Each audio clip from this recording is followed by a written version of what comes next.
Hi,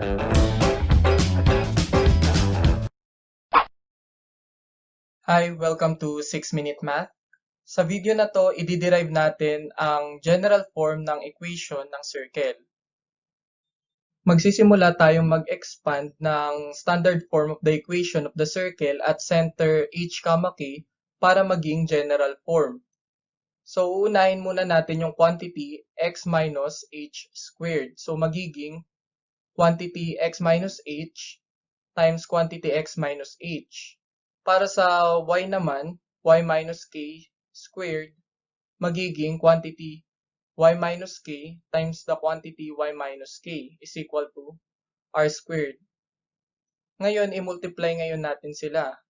So, unahin muna natin to. X times x is equal to x squared.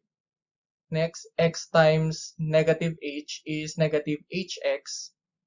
Next, negative h times x is equal to negative hx.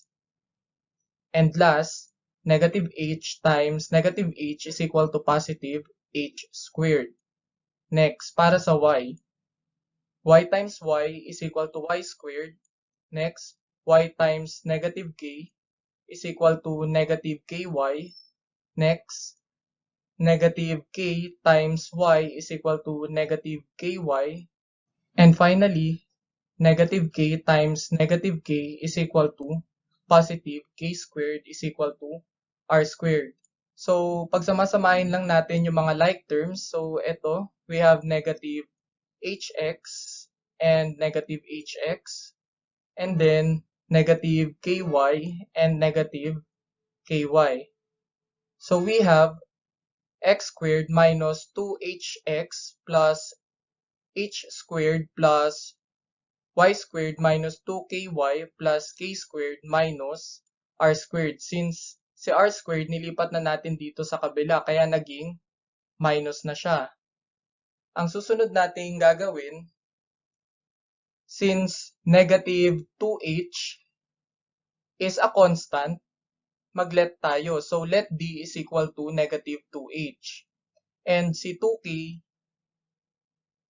ay constant din, so e is equal to negative 2k.